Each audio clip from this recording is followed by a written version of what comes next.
par sa vie familiale. Bah là, le e-learning nous permet fait un retour en arrière en professionnalisant ce lieu privé.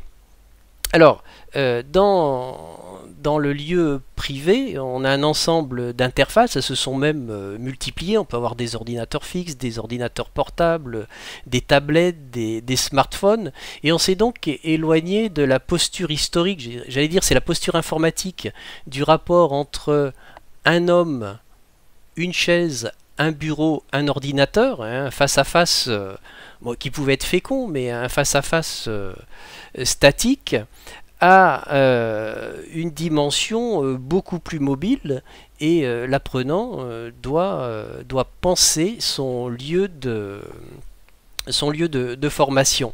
Alors dans la mesure où le e-learning peut avoir recours à la visio, ben, il conviendra, c'est ce qui était affiché dans le schéma, de neutraliser son espace de vision, de le rendre professionnel. Il va falloir neutraliser les sons, il va falloir neutraliser les discours. Là, pendant que je vous parlais, ma femme est venue, je ne sais pas ce qu'elle me voulait, mais j'étais bien dans cette disposition de professionnalisation de mon espace de travail. Je ne pouvais pas à la fois faire la conférence et puis répondre à une sollicitation privée.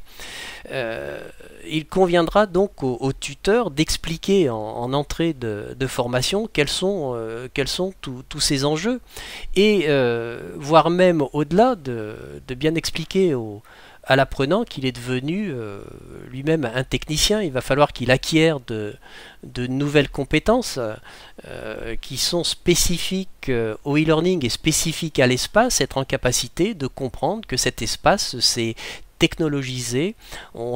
Pour faire du e-learning, il faut une box, il faut des prises internet, prises d'électricité.